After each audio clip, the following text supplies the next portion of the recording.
안녕하세요, 여러분. 꿀단지입니다. 자, 우리 이번 시간에는요, 수요 공급과 시장 가격의 결정, 이 내용 한번 들어가 보도록 할 거예요. 자, 이번에 배우는 내용은, 오히려 더 간단합니다.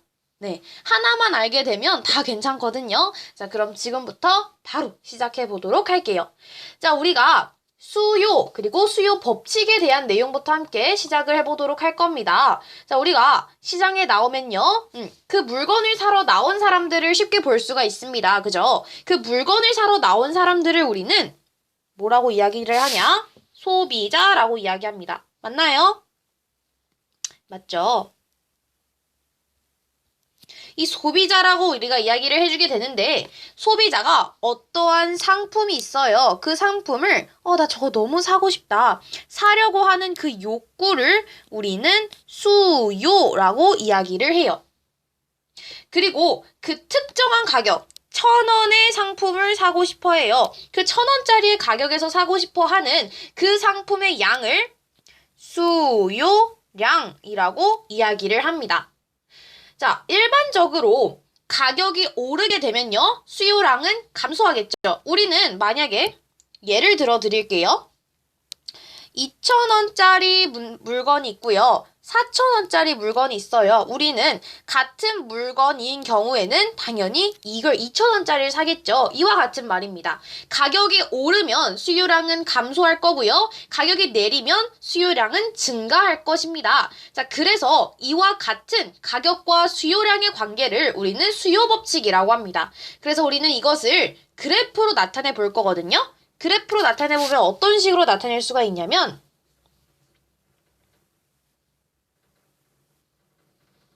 이런 식으로 나타내어 줄 수가 있습니다. 이런 식으로요. 네, 이게 바로 수요 곡선이에요. 여기 요만큼이 수량, 요만큼이 가격이 된 거죠. 가격. 자, 가격이 오릅니다. 가격이 오르면요, 수량은 적어지죠. 자, 반면에 가격이 내립니다. 수량은 올라갑니다. 자, 이때 요거의 특징을 좀 써보자면요. 가격이 상승하면요. 그 상품의 수요량은 감소하고요. 반대로 가격이 하락하면요. 감소하면 수요량은 증가하게 됩니다. 우리는 이것을 여러 가지 방법으로 이야기를 하기도 하는데 일단 이 그래프는 오른쪽 아래로 내려가고 있기 때문에 우하향이라고 이야기를 하고요. 그리고 이 가격과 수요량, 그게 서로 반비례합니다 라고 이야기를 해요. 가격과 수요량이 반비례합니다 라고 이야기를 하고요. 우리는 이 관계를 음의 관계입니다 라고 이야기를 하기도 한다는 사실을 알아두시면 되겠습니다. 이렇게 해서 수요와 수요 법칙에 대한 이야기를 해봤어요. 가격과 수요량은 음의 관계이기 때문에 서로 반비례하고 우하향한다라는 걸 알면 되겠습니다. 자, 다음으로 알아볼 것은 공급과 공급 법칙인데요. 생산자는 이제 아까는 소비자의 입장에서 봤었어요. 소비자의 입장에서 봤는데 이번엔 생산자, 내가 이 물건을 파는 사람의 입장에서 본다면 생산자는 이윤을 얻기 위해서 상품을 만들어서 시장에 공급하게 됩니다. 이 생산자가 어떠한 상품을 팔고자 하는 욕구를 공급이라고 이야기를 할 거예요. 그리고 이 특정한 가격에서 팔고자 하는 양을 공급량이라고 이야기를 할 거고요. 자, 일반적으로 가격이 오릅니다. 일단 표를 먼저 그리고 해볼까요? 가격이 오를 때와 가격이 내려갈 때는 이때는 정비례하게 되거든요. 그 특징이 두 개 다 다르게 됩니다. 한번 그려보도록 할게요. 오른쪽 위로 우상향하게 됩니다. 우하향은 뭐다? 수요 법칙이었고 우하향은 공급의 법칙이었어. 공급 곡선에서 나타나는 거다. 요게 수량, 요게 가격, 요런 식으로 나타나게 되는데 자, 특징을 한번 보도록 하겠습니다. 특징을 먼저 찾아보자면 일단 가격과 공급량이 만약에 가격이 올라요. 자, 그러면 이 사람은 내가 지금 팔면 더 많은 이윤을 얻게 되겠죠. 그래서 가격이 오르면 공급량도 똑같이 오르게 되고요. 가격이 내려가면요. 공급량도 똑같이 내려가게 돼요. 그래서 이거를 우상향합니다 라고 이야기를 하고요. 정비례 관계입니다. 맞나요? 그리고 양의 관계입니다 라고 이야기를 하는 거예요. 자, 그래서 수요와 수요 법칙, 공급과 공급 법칙에 대해서 알아보았습니다. 공급 법칙과 수요 법칙을 다시 말해보자면 상품의 가격이 상승하면 상품의 수요량은 감소하게 됩니다. 수요자, 즉 소비자의 입장에서 봤을 때 가격이 상승하는 것은 별로 좋지 않은 거였어요. 자, 다만 공급하는, 즉 내가 판매하는 입장에서 본다면 가격이 상승하면 당연히 좋겠죠. 그래서 상품의 공급량이 증가하는 것이고 가격이 하락하면 공급량이 감소하는 현상을 공급법칙이라고 하는 것이고 가격과 공급량은 비례한다라는 걸 알 수가 있어요. 자, 지금부터는 그러면 시장에서는 과연 가격을 어떻게 정하느냐? 요것에 대한 의문을 좀 제기를 할 수가 있겠죠. 자, 제가 지금부터 그래프를 하나 그려보도록 할 거예요. 아까 그린 그래프와 똑같은 그래프인데요. 이번에는 좀 섞을 거예요. 어떻게 섞을 거냐면 이만큼이 수량, 개수, 여기 개수가 아니라 가격. 이만큼이 가격. 자, 그래서 지금부터는 수요를 빨강색으로 그릴게요. 자, 하양. 자, 그리고 공급을 파랑색으로 그려보도록 하겠습니다. 상향. 이런 식으로 그릴 수가 있겠죠. 자, 그러면 우리는 지금 보다가 여기가 뭔가라고 생각할 수가 있어요. 이 지점. 자, 수요와 공급에 의해서 시장의 가격은 결정이 되거든요. 그 결정되는 과정을 보여드릴 건데 이 시장에서 수요자와 공급자가 자유롭게 거래를 하다 보면 수요량과 공급량이 일치하는 지점이 생깁니다. 수요량과 공급량이 일치하는 지점. 이 지점에서 시장이 균형을 이루게 돼요. 이때의 가격을 우리는 균형 가격이라고 이야기를 할 거고요. 균형 가격이라고 할 거고 이때의 그 거래량을 균형 거래량이라고 이야기를 할 거예요. 자, 이렇게 이야기를 할 거라는 겁니다. 확인해 주세요. 자, 그러면 여기까지는 괜찮을 거예요. 근데 초과 공급이라는 게 일어날 때가 있고요. 초과 수요라는 게 일어날 때가 있습니다. 자, 만약에 그 가격이 이때 전에 여기가 일단은 균형 가격이에요. 맞나요? 자, 근데 만약에 우리가 균형 가격을 요만큼으로 정했어요. 요만큼. 자, 그럼 이때 요게 지금 수요. 그리고 요게 공급이잖아요. 수요 곡선은 지금 수량이 더 많아요. 왜? 가격이 내려갔으니까. 자, 수요 법칙에서 가격이 내려가면 그렇지. 사려고 하는 욕구, 즉 수요량은 증가하게 됩니다. 가격이 하락하면요. 그래서 지금 수요량이 증가했어요. 근데 판매자의 입장에서 볼 때는 균형 가격이 내려가면 자신에게 이윤이 남지 않아요. 그래서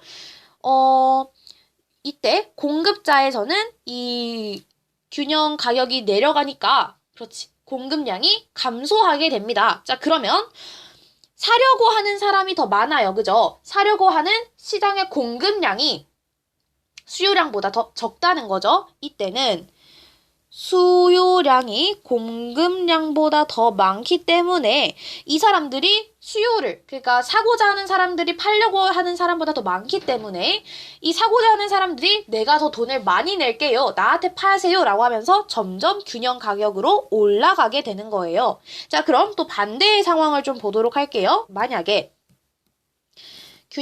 가격이 여기에서 이렇게 만들어졌어요. 자, 그러면 공급자의 입장에서 볼 때는 이거 가격이 올라갔네? 그러면 나한테 이윤이 더 많이 남겠구나. 좋겠죠. 그러면 공급량은 늘어나는 거예요. 보셨죠?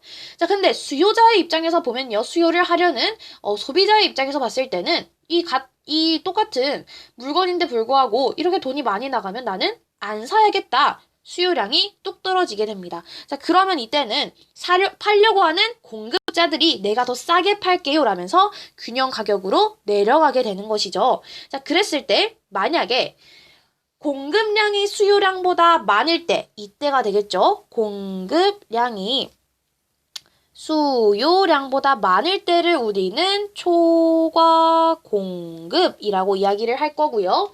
이때 공급자들은 가격을 내려서라도 남는 상품을 팔려고 하기 때문에 가격은 하락하게 되는 겁니다. 만약에 상품의 가격이 균형 가격보다 낮다. 그러면은 수요량이 공급량보다 더 많게 되겠죠? 이러한 것을 우리는 초과 수요라고 하는 거예요. 이때 소비자들은 더 높은 가격을 주고서라도 이 상품을 사려고 하기 때문에 가격은 상승하게 되는 거죠. 상품의 가격이 균형 가격보다 높거나 낮을 때 이렇게 초과 공급이나 초과 수요가 일어나면서 서로 가격을 조정하게 됩니다. 소비자들이 더 높은 가격을 주기도 하고요. 공급자들이 더 싼 가격에 팔기도 하는 거죠. 이러한 과정을 통하여 자연스럽게 다시 이 균형 가격으로 움직이게 됩니다. 결국 시장에서 가격은 수요자나 공급자가 일방적으로 정하는 게 아니라 수요량과 공급량이 일치하는 지점에서 결정되게 되는 거예요.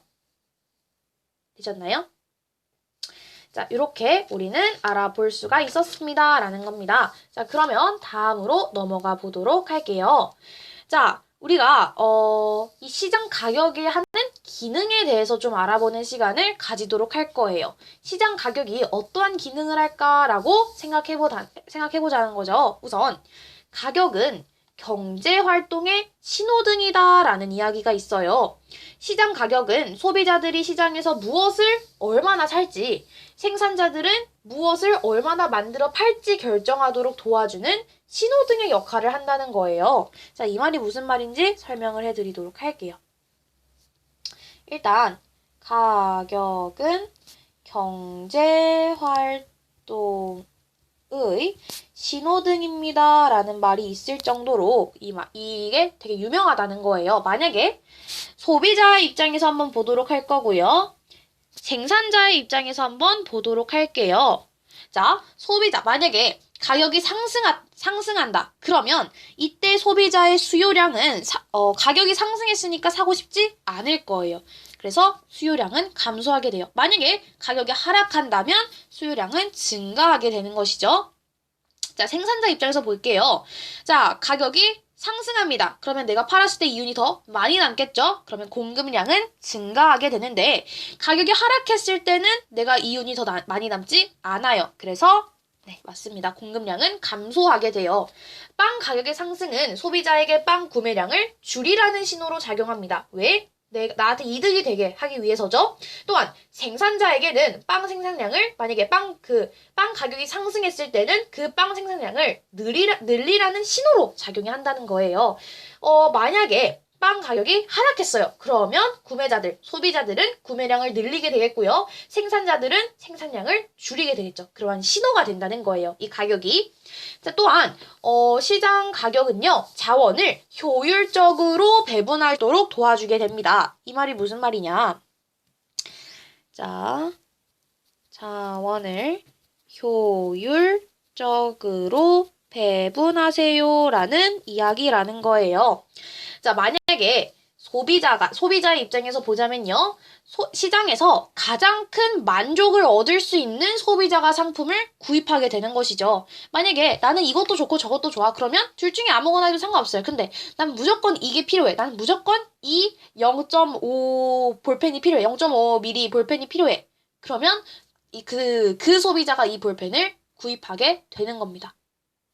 자, 그리고 생산자 입장에서는요. 가장 낮은 비용으로 생산할 수 있는 생산자가 상품을 공급하도록 한다는 거죠. 이게 무슨 의미냐면 소비자들은 되도록이면 낮은 가격에서 그 상품을 사고 싶어 하고요. 생산자들은 되도록이면 높은 가격에 그거를 팔고 싶어 해요. 그러면 생산자가 이 물건을 높은 가격에 팔았어요. 자, 근데 이 높은 가격에 살 사람은 아마 이게 굉장히 필요한 사람이 이 높은 가격을 지불하고 사겠죠? 만약에 가격이 높아요. 나 오늘 꼭 필요하지 않아. 그러면 다음 기회를 노릴 수 있는 거예요. 근데 오늘 내가 이게 무조건 사야 된다. 그러면 이거를 이만큼의 값을 지불하고, 즉 가장 큰 만족을 얻을 수 있는 소비자가 이 상품을 가져가게 된다는 거예요. 자, 생산자의 입장에서 보자면요. 이거를 높은 가격에 하면 대부분의 소비자들은 사지 않을 거예요. 그러니까 되도록이면 가장 낮은 비용으로 생산할 수 있는 사람이 그걸 팔게 되는 것이죠. 이렇게 해서 자원을 효율적으로 배분을 할 수 있다는 거예요. 시장 가격은 경제 주체들에게 합리적인 경제 활동의 방향을 알려줍니다. 그리고 그에 따라서 경제 행위를 하도록 이끌어서 자원을 효율적으로 배분하는 역할을 한다는 거죠. 가장 큰 만족을 얻을 수 있는 소비자가 상품을 사도록 하고 가장 낮은 비용으로 생산할 수 있는 사람이 상품을 공급하도록 하는 거예요. 자, 그래서 경제학의 아버지라고 불리는 애덤 스미스는요, 국부론이라는 책에서 다음과 같이 시장 가격의 중요성을 강조했다고 합니다. 한번 읽어보도록 할게요. 자, 우리가 매일 식사를 마련할 수 있는 것은 푸주간 주인과 양조장 주인, 그리고 빵집 주인의 자비심 때문이 아니라 그들이 자기 자신의 이익을 위해 일하기 때문이다. 각 개인은 하고 공공의 이익을 증진하려고 의도하지 않고 자신이 얼마나 공공의 이익을 촉진하는지도 모른다. 오로지 자기 자신의 이익을 위할 뿐이다. 이 경우 그는 많은 다른 경우에서처럼 보이지 않는 손에 이끌려 그가 전혀 의도하지 않았던 목적을 달성하게 된다. 이 말이 무엇이냐면 원래 모든 사람들은 자신이 일하는 것에서 자신의 이익만을 위하여 일을 하는데 그 이익의 결과가 좋은 쪽으로 간다는 거예요. 그래서 우리가 매일 식사를 마련할 수 있는 것이고 그 사람들이 자기 자신에서 자신의 이익을 위하여 최선을 다했기 때문에 그것이 바로 이 보이지 않는 손이 된다는 거죠. 그리고 그것이 바로 시장 가격의 기능도 된다는 겁니다. 자, 마지막으로 정리해 보도록 할게요. 자, 우리 수요 법칙과 공급 법칙을 헷갈려 하시는 분들이 많아서 이 내용을 꼭 한번 확인해 줬으면 좋겠습니다. 자, 수요 법칙은요, 그래프가 우하향하게 된다는 거예요. 그래서 가격과 수요량이 반비례한다는 거고요. 가격과 수요량은 음의 관계입니다. 라는 것을 알 수가 있고요. 공급 법칙에서 보면요. 그래프는 우상향하고 있습니다. 가격과 공급량은 서로 정비례하게 되고요. 그것을 우리는 가격과 공급량이 서로 양의 관계입니다. 라고 알면 되겠습니다. 자, 이렇게 해서 우리는 이제 4단원 두 번째 수요, 공급과 시장 가격의 결정 요거를 배우게 되었어요. 다음 시간에서는요. 시장 가격의 변동, 그래서 시장 가격이 어떻게 변화하는가, 수요와 공급이 달라졌을 때 왜 변할까 이런 것에 대한 내용을 알아보도록 하겠습니다. 자, 그럼 오늘 영상 재밌게 보셨길 바라고요. 다음 영상에서 만날게요. 안녕.